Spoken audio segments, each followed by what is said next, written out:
Então, assim, ó, a gente agradece inicialmente a primeira União Regional Espírita, né, que oportunizou essa nossa vinda aqui.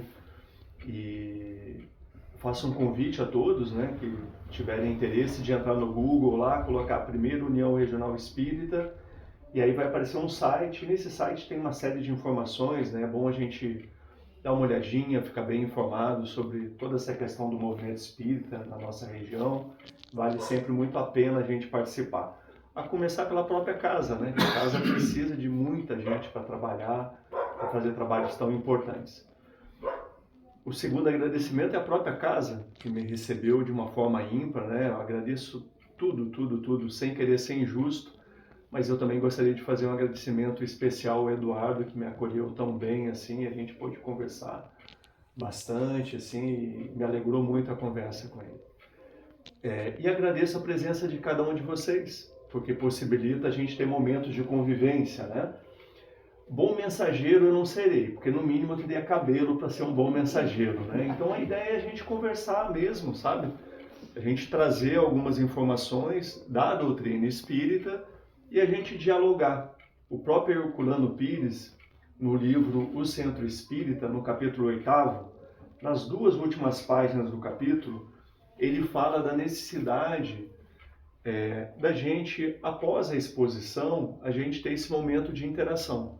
Então sintam-se convidados de forma muito sincera a fazer qualquer tipo de intervenção, para complementar, para perguntar, para reforçar algum ponto, tá? Bom, o tema de hoje, né, como foi dito, ele se encontra no Livro dos Espíritos, na sua 4ª parte, né? E são apenas 2 questões, então vai ser rápido para a gente ler aqui e compreender. E tem uma observação de Kardec que também é curta. Aí a partir daí a gente vai trazer uma proposta da gente prosseguir refletindo sobre o tema, né? Então vamos lá. Então a gente está na questão 963. A pergunta de Kardec: com cada homem, pessoalmente, Deus se ocupa? Não é ele muito grande e nós muito pequeninos para que cada indivíduo em particular tenha a seus olhos alguma importância? Olha a pergunta de Kardec. Pergunta difícil, né? E quando eu leio essa pergunta, assim, ainda me vem aquela imagem de um Deus, um senhor de barba, com cajado, né? Diferente do que a gente encontra na primeira pergunta do Livro dos Espíritos. Que é Deus? Né? Então a gente ainda tem essas dificuldades de compreensão. Mas olha só a resposta dos Espíritos. Deus se ocupa com todos os seres que criou, por mais pequeninos que sejam. Nada, para a sua bondade, é destituído de valor. Então, a resposta é curta e ela é muito precisa, ela é muito profunda, né? Com todos nós, com cada ser que ele criou, ele se preocupa, né? Bom, aí vamos para 964. Mas será necessário que Deus atente em cada um dos nossos atos para nos recompensar ou punir? Esses atos não são, na sua maioria, insignificantes para Ele? Aí a resposta dos Espíritos. Deus tem suas leis a regerem todas as vossas ações. Como é importante, né? A gente está dentro de um conjunto regido por essas leis e nada escapa isso daí. Essa perfeição que é difícil compreender. Minha filha veio me transmitir a pergunta que um amigo dela fez para ela, né? E esse amigo dela também é jovem, né? Também tem uma certa ligação com a doutrina espírita, ainda inicial, mas ele pergunta assim: por que Deus criou o universo? E ela me faz a pergunta: por que Deus criou o universo? É uma pergunta, não é uma pergunta simples, né? A gente teria que pegar as obras básicas, né? O Livro dos Espíritos, a Gênese, e mesmo assim, por que ele criou? Aí eu falei assim para ela: olha, um soldado não sabe quais são os planos de um general. Não dá para a gente querer ter a compreensão de Deus, né? Então a gente precisa até ter o pezinho no chão mas pegar pontos que a gente não tem dúvida. Alguns pontos que a gente não tem a dúvida. Mas vamos à resposta, à continuação da resposta, né? Então vou repetir. Deus tem suas leis a regerem todas as vossas ações. Se as violais, vossa é a culpa. Indubitavelmente, quando um homem comete um excesso qualquer, Deus não profere contra ele um julgamento, dizendo-lhe, por exemplo, foste guloso, vou punir-te. Ele traçou um limite. As enfermidades e muitas vezes a morte são a consequência dos excessos. Eis aí a punição. É o resultado da infração da lei. Assim em tudo. Então os Espíritos trazem um exemplo simples, né, que mostram para a gente ali essa forma de compreensão. E aí vem uma nota de Kardec, uma nota complementar de Kardec, que também é curta. Então Kardec diz assim, ó, todas as nossas ações estão submetidas às leis de Deus. Nenhuma há, por mais insignificante que nos pareça, que não possa ser uma violação daquelas leis. Se sofremos as consequências dessa violação, só nós devemos queixar de nós mesmos, que desse modo nos fazemos os causadores da nossa felicidade ou da nossa infelicidade futura. E aí Kardec complementa, ele diz assim, ó, essa verdade se torna evidente por meio do apólogo seguinte. O apólogo é uma narrativa, né, com uma lição moral no final. Então o apólogo de Kardec diz assim, ó, um pai deu a seu filho educação e instrução, isto é, os meios de se guiar. Cede-lhe um campo para que o cultive. Ele diz, aqui estão a regra que deve seguir e todos os instrumentos necessários a tornares fértil este campo e assegurares a tua existência. Dei-te a instrução para que compreenderes esta regra. Se a seguires, teu campo produzirá muito e te proporcionará o repouso na velhice. Se a desprezares, nada produzirá e morrerás de fome. Dito isso, deixa-o proceder livremente. Como é que é interessante nesse apólogo, né? É um pai que chega pra gente, nos dá educação, nos dá instrução, deixa o ferramental, explica o que tem que ser feito, tem a terra ará e diz, ó, a partir de agora é com você. Você já sabe o que tem que fazer.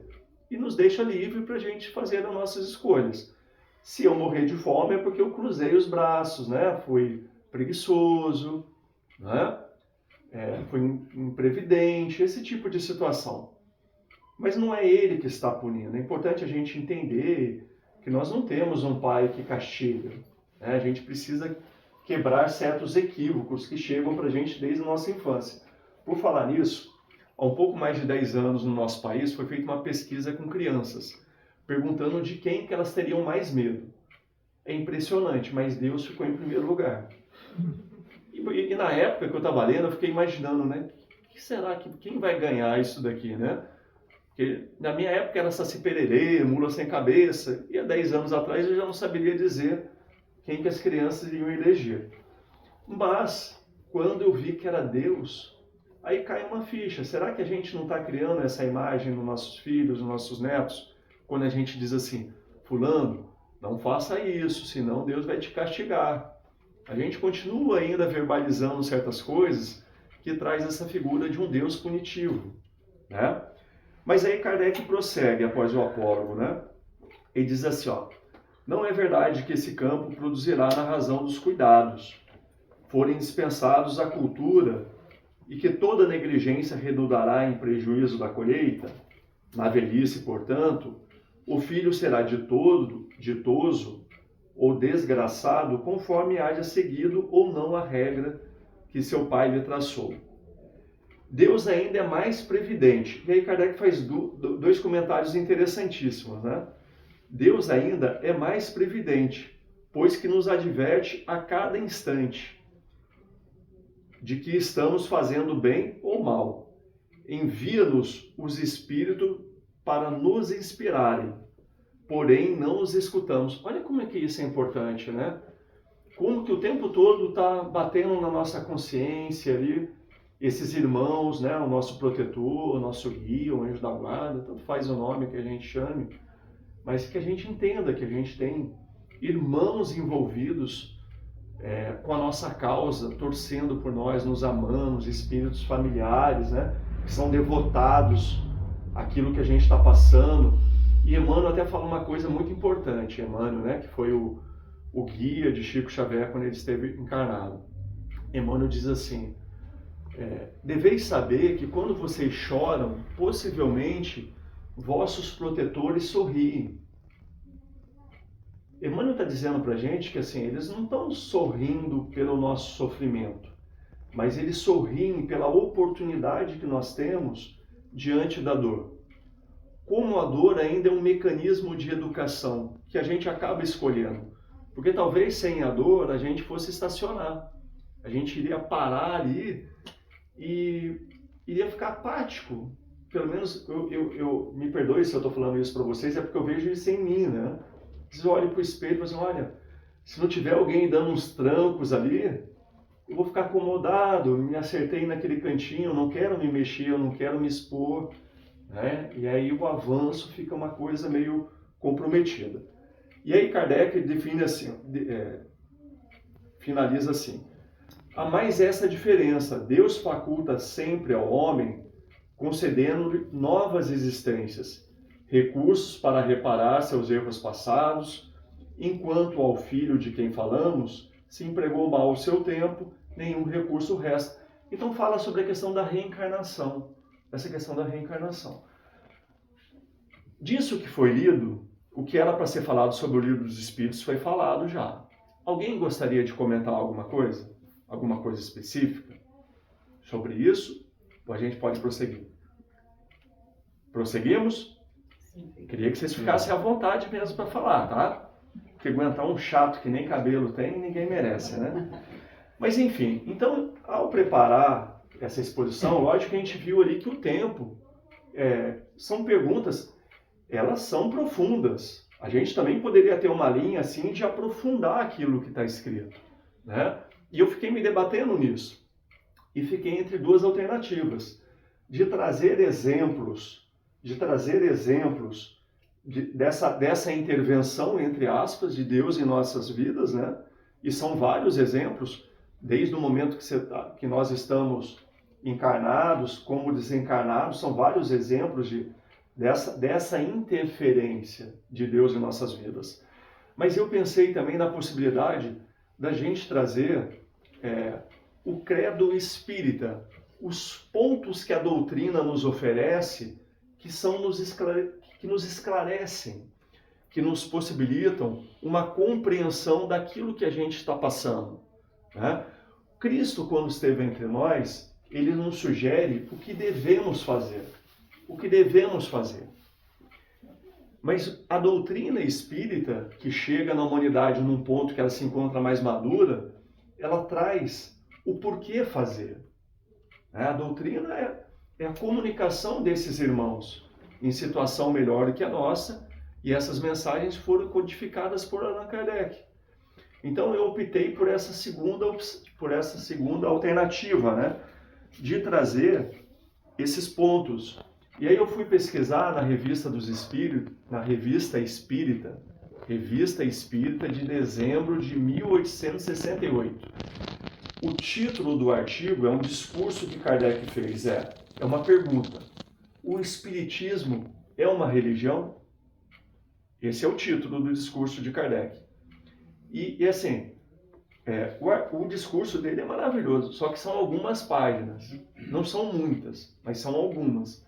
Então fica o convite a todo mundo entrar no Google lá e pode digitar, né? Revista Espírita, dezembro de 1868. O Espiritismo é uma religião? E aí a gente vai encontrar todo o texto. Mas eu vou me ater nesse momento, nesses 19 pontos que Kardec nos chama a atenção. Ele diz assim, crer num Deus todo-poderoso, soberanamente justo e bom. Isso é importante. Isso é importante, porque quando a gente pega esse ponto, alguém gostaria de comentar alguma coisa desse ponto? Então comento eu. Ninguém comentar, eu comento. Vamos combinar assim. Mas vamos refletir mesmo sobre isso, né? Nós somos convidados para essa posição ativa mesmo, né? E às vezes a gente fica preocupado, o que vão achar de mim? É interessante que assim, ó, tem 2 lugares que eu acho que as pessoas se sentem mais à vontade para conversar: no hospital e no presídio. Elas não estão muito preocupadas com o que você pensa dela. Ela fala o que ela está a fim de falar e de uma forma muito sincera, né? E a gente precisa começar de mim, né? A gente é convidado a refletir sobre isso, porque é perante a nossa consciência que a gente vai prestar contas. Então é importante que a gente realmente esteja exercitando esse raciocínio. Ninguém merece ser o nosso orientador, né? A gente pode ter conselhos, lógico que sim, isso é muito adequado, mas sem transferir responsabilidade. Bom, mas voltando, Deus Todo-Poderoso, soberanamente justo e bom. Então vejam, justo e bom. A bondade de Deus é justa e a justiça de Deus é boa. Se ele fosse só justo, eu não iria aguentar. Se ele fosse só justo. E se ele fosse só bom, eu não iria aprender. Então ele traz, lógico que eu estou fazendo um jogo de palavras aqui, porque é uma coisa que eu não consigo alcançar. Mas é importante que eu tenha a certeza absoluta, a convicção de que a justiça dele é boa e que a bondade dele é justa. E quando eu pego o livro dos Espíritos, por exemplo, eu não faço uma interpretação literal, porque tem um momento que fala sobre a palavra punição, por exemplo. Deus não é punitivo. Evidentemente, aquela palavra, eu preciso ter uma maturidade de entender o que está sendo dito ali, né? Então esse é o Deus Todo-Poderoso, soberanamente justo e bom. Crer na alma e na sua imortalidade. Isso é muito importante. Eu entender, né, que eu sou um espírito, que hoje eu estou como Carlos Alexandre, mas eu já estive com tantos outros, e que quando esse corpo falecer, o Carlos Alexandre realmente, ele não vai ter um retorno de Carlos Alexandre. Aí vai ser Maria, vai ser Pedro, vai ser Roberto, vai ser Fabiana, numa condição, numa personalidade bem diferente do Carlos Alexandre. Lógico que as nossas existências, elas são solidárias. A gente traz um patrimônio espiritual, mas as experiências que a gente vai passando, a começar pelo planejamento reencarnatório que nós fazemos, elas trarão caminhadas diferentes ali. Alguém gostaria de comentar alguma coisa sobre isso? Não? Seguimos? Então tá. Na pré-existência da alma, como única justificação do presente. Olha como porque o materialismo, ele acredita que a vida, a filosofia materialista, que a vida começa ali no útero e vai terminar no caixão. Né? Isso é o materialista. O espiritualista, ele vai acreditar, a depender da vertente, se é unicista, se acha só que é só uma encarnação, uma existência física, que começou ali no útero e que não termina mais. Né? E os pluralistas, que somos nós, com os detalhes de informações que o Espiritismo traz, já traz diferente, né? Assim, a pré-existência da nossa alma.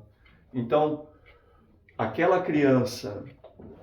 E aí a gente tem que tomar cuidado com algumas armadilhas. Porque às vezes, eu com as ideias espíritas, eu posso estar usando de uma forma muito infantil. Então eu vejo uma criança com algum tipo de deficiência física e me remete à possibilidade dela ter feito algo errado numa existência anterior. Né? E eu já saio julgando, não, deve ter aprontado, se está assim, alguma coisa fez. E às vezes é um espírito que solicitou aquela situação, até pela forma dela se resignar, pelo exemplo dela, ela nos constranger a nossa evolução. Né? E num atendimento fraterno, por aí afora, chega uma mãe falando de uma criança que com 5 anos tinha desencarnado. E aí o atendente fraterno foi iluminado naquele momento, né? Não com a doutrina espírita, com outro tipo de iluminação. E ele falou assim, não, o seu filho que desencarnou agora com 5 anos, possivelmente ele foi um suicida na vida passada. Olha só como essa criatura saiu de lá consolado, né? Então a gente tem que, como que a gente tem que ter essa sensibilidade de entender? E vejam que a gente não está aqui para compreender exatamente por que a gente está passando por isso. A gente só precisa entender que aquilo ali tem uma razão. Aquela dificuldade eu preciso estudar ela como se ela fosse uma amiga.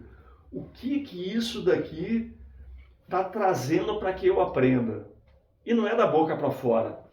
É uma coisa que é muito difícil. E a gente precisa refletir sobre isso, né? Bom, na pluralidade das existências, como meio de expiação, de reparação e de adiantamento intelectual e moral, né? Essa pluralidade das existências. Porque seria muito complicado se a gente pegasse apenas uma existência, porque é tão diferente, né? Quando a gente está falando com uma pessoa, por exemplo, que acredita apenas numa encarnação, e a gente chega num ponto assim, não, mas é a criança de 4 anos que desencarnou, ela vai para onde? Não, ela vai para o céu. Eu falo, não, então eu queria ter morrido com 4 anos, porque é certeza que eu não vou fazer mal. Né? E o céu está lá garantido para mim. Não é mesmo? Então, assim, e como isso a gente, naturalmente, a gente chegará num senso comum, num senso coletivo, né? Dessa compreensão. Porque a cada dia que passa, a gente é convidado a mais a refletir sobre isso daí. Até aqui alguém quer falar alguma coisa? Não? Dou-lhe uma, dou-lhe duas, dou-lhe 3, não mesmo?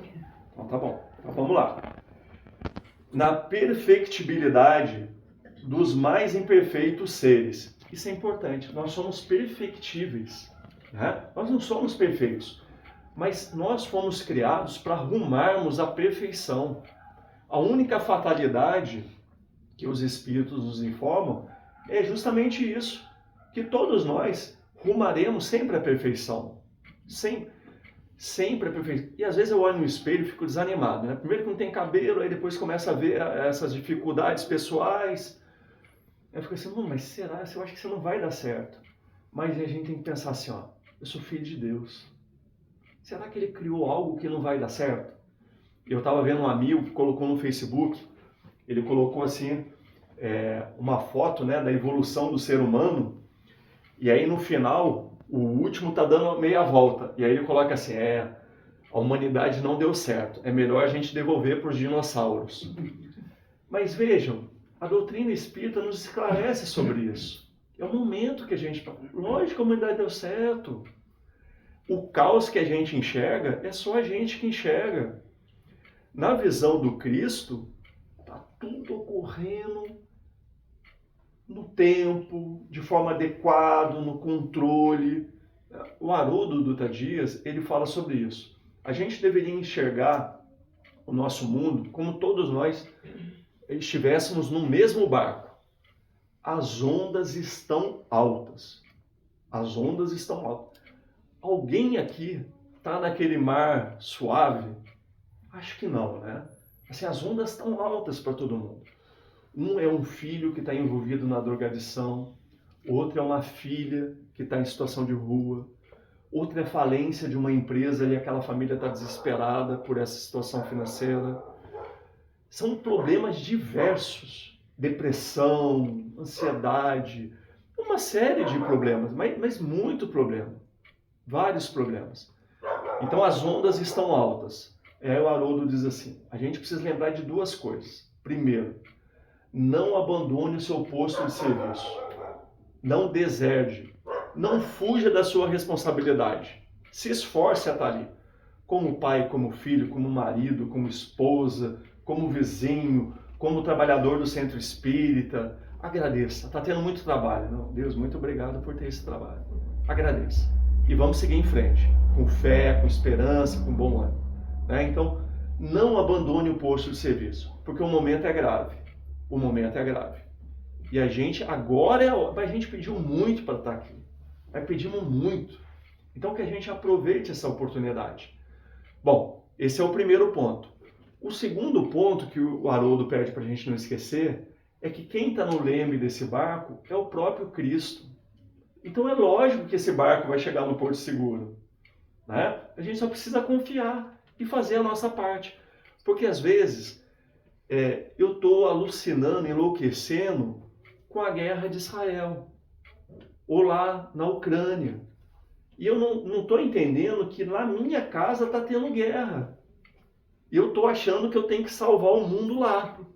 E a minha casa está em guerra, né? Então, isso que a gente tem que entender. Porque quando a gente estiver do lado de lá, ninguém vai perguntar assim, ó, acho que foi responsabilidade sua a guerra de Israel. Não vai ser essa pergunta, né? Mas, poxa, você teve paciência, você teve amor, ou você foi igual o Carlos Alexandre que só falava? Vai ter uma pergunta assim, né? Você foi hipócrita ou não? Aquilo que você compreendeu, você realmente aplicou? Então, nós somos convidados a isso daí. Alguém quer falar alguma coisa? Não? Então tá. Bom, aí ele diz aqui, ó, na igualdade da justiça para todos, sem exceções, favores nem privilégios para nenhuma criatura. Olha como é que isso é importante. Não tem privilegiado. Deus nos criou da mesma forma, simples e ignorante. A partir daí, cada um de nós foi seguindo o seu caminho. Não seria uma coisa injusta? Criou o ser humano, criou os anjos, criou o rato, criou o peixe, criou a rocha. Aí eu falei assim, poxa, fui criado rato, vou ficar eternamente rato. Coitado do rato, né? Então assim, não, é tudo um progresso, é uma evolução, é uma caminhada que a gente vai sempre progredindo e vai sempre seguindo em frente. Então não tem privilégio. E o que tem são muitos equívocos. Por exemplo, eu estou no CEPOM fazendo um tratamento contra o câncer. Aí eu fiz a cirurgia, fiz quimioterapia, fiz radioterapia, saí e o médico falou assim, olha, eu acho que por enquanto tá ok, a gente vai fazer exames agora anualmente, depois vai ser a cada 5 anos, enfim. Aí eu saio de lá, eu venci a batalha contra o câncer. Ou as pessoas falam, ele venceu a batalha contra o câncer. Então significa que quem desencarnou lá perdeu a batalha? Né? Será que significa isso então? Né? E aí a gente precisa pensar assim, o resultado físico me faz crer se eu venci ou não aquilo ali? Será que não é o resultado espiritual? Porque ali pode ser meu momento mesmo, uma coisa natural. Era aquele momento mesmo. Tudo foi planejado e eu tive resignação, eu tive fé, né? Então, mais do que nunca, a gente está sendo convidado para enxergar o mundo com os olhos espirituais, não com os olhos físicos. Porque com os olhos físicos, eu vejo uma pessoa que está lá no CEPOM, assim, não está bem. Sem sombra de dúvida, eu encontro pessoas com mais saúde lá do que numa academia. Eu não estou falando mal da academia, mas às vezes na academia você vai encontrar pessoas que não têm sentido nenhum na vida. Emmanuel fala sobre isso. Emmanuel fala assim, ó, basta uma vela, a luz de uma vela, a pequena chama de uma vela, para quebrar quilômetros de trevas. Olha como isso é interessante, né? Basta a pequena chama de uma vela para quebrar quilômetros de trevas. Mas também basta uma pequena brisa para apagar essa vela. Nós somos essa vela. Quando a gente acende um pouquinho a nossa luz, a gente ajuda muito. Mas é fácil apagar a luz. E como é que a gente mantém essa luz? É uma coisa que a gente precisa pensar. Porque não adianta só falar. Falar até quem não tem cabelo fala, né? Então a gente precisa avançar mais. Como é que eu mantenho a minha chama acesa? No texto que eu sugeri para vocês, nesse artigo, O Espiritismo é uma Religião, Kardec fala sobre isso, comunhão de pensamentos. Jesus não falou? Quando 2 ou 3 estiverem reunidos em meu nome, ali eu estarei? E nós não acreditamos nisso? Ou a gente acha que ele falou da boca para fora? Não tinha sentido, ele falou por falar. Ele não tinha o que fazer e nessa frase ele falou por falar. quando a gente está junto, a gente cria um ambiente, a gente só não reconhece isso. Mas no dia que a gente reconhecer, se nós aqui, se esse grupo que estiver aqui, se a gente tiver com uma vontade sincera de praticar o bem, de emanar amor, nossa, quem vai enxergar a luz que está saindo aqui dessa sala? E o que essa luz está chegando em tantos lares que estão precisando? Não porque a gente é melhor do que esses lares que estão precisando. A gente também estava precisando, né? Eu até comentei com o Eduardo o que eu ouvi de um amigo que o pai dele falou. Ele falou assim, ó, definição de centro espírita é o lugar que tem mais louco por metro quadrado. Interessante isso, né? É interessante porque nos convida à humildade. Humildade.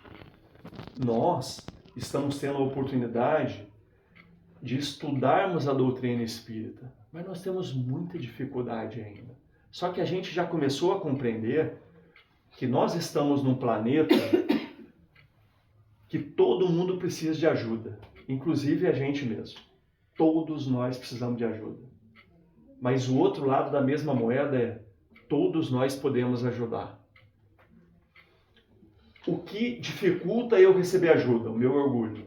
O que dificulta eu ajudar? O egoísmo. Né? Então assim, eu preciso de ajuda. Todos nós precisamos. Todos nós precisamos. Mas todos nós podemos ajudar. E a utilidade é um remédio para todo mundo.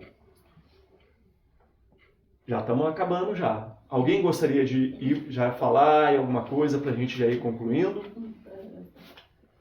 Não? Não mesmo? Então pronto. Eu não falei todos os pontos, mas também não é importante falar todos os pontos. Acho que cada um pode depois pegar ali, ler esses pontos e a gente entender assim, ó. Nós vivemos num planeta que tem muita injustiça. Tem muita injustiça. Mas os espíritos nos informam que não tem nenhum injustiçado. Então, tem muita injustiça. Mas injustiçado não tem. Se chegou até mim, é porque é algo que eu preciso passar. Né?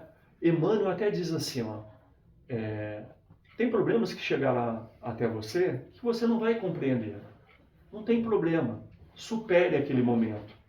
Compreender vai ser mais na frente. Mais na frente a gente vai compreender. Por enquanto, a gente tem que focar no bom ânimo. Tiago, ele escreveu uma carta que está lá no Novo Testamento. No capítulo 4, versículos de 13 a 15. Ele diz mais ou menos assim: vós dizeis que amanhã irão para tal lugar, que abrirão tal negócio e que terei lucro. Não sabeis que sois como neblina, que a qualquer momento pode se dissipar? Deveriam dizer, se Deus quiser, amanhã irei para tal lugar, abrirei tal negócio e terei lucro. O termo se Deus quiser tem tudo a ver com aquilo que a gente está fazendo agora aqui. Se Deus quiser. Se Deus quiser. Ele está dizendo assim, ó, materialmente, eu não sei o que me aguarda. Eu posso estar retornando para minha casa agora, acontecer um acidente e eu amputar minhas duas pernas. Ou eu desencarnar. Ou não pode acontecer isso? Eu posso chegar em casa, tomar um banho e ter um AVC fatal. Não pode? Uma parada cardíaca. Ou não pode acontecer isso? Eu posso chegar em casa, quando eu estacionar o carro, uma criança de 10 anos andando de bicicleta bate em mim, eu bato a cabeça na pilastra do prédio, eu acho que o prédio vai cair se isso acontecer, né? Mas aí eu desencarno ali. Ou muda minha referência, eu perco o movimento em parte do corpo. Não pode acontecer isso. Então assim, eu tenho controle de tudo? Não. Agora, Deus já me convidou, Jesus, quando esteve entre nós, ele pede para a gente adivinhar aquilo que nos aguarda no momento seguinte. Em momento algum ele fala isso, mas ele fala para ter bom ânimo. Então, se eu recebesse um diagnóstico de câncer e o médico falasse, olha, pelos estudos, você tem 5% de chance de sobreviver. O que isso vai mudar de fato a minha vida? Não deveria mudar nada. Porque eu continuo sem saber. Sócrates, acontece isso com Sócrates, né? filósofo Sócrates. A esposa chega para ele e diz assim: Sócrates, você foi condenado à morte. Aí ele começa a rir. Eu condenado à morte? Mas todo mundo está condenado à morte.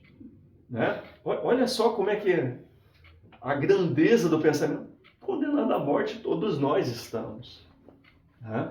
Então assim, a gente não foi convidado a adivinhar esse momento. A gente precisa ter bom ânimo. Tanto faz se tem 99% de chance ou 5%. Para mim é a mesma coisa. Para o gestor do hospital é diferente. Para o governador, para o prefeito, é diferente. Para o médico, é diferente. Para mim, não mudou nada. Teoricamente, não mudou nada. Eu continuo sem saber aquilo que me aguarda. Mas, geralmente, eu vou me abater com aquilo ali. Eu vou me abater. Então, é isso que eu tenho que buscar na minha consciência, como está no Livro dos Espíritos, esse contato com as leis divinas. E ser coerente, porque é fácil falar. Então eu agradeço muito a atenção de vocês, tá? Faço votos de muita paz, de muito amor a todos, né? E que a gente possa ter outras oportunidades de nos encontrar. Com certeza, teremos.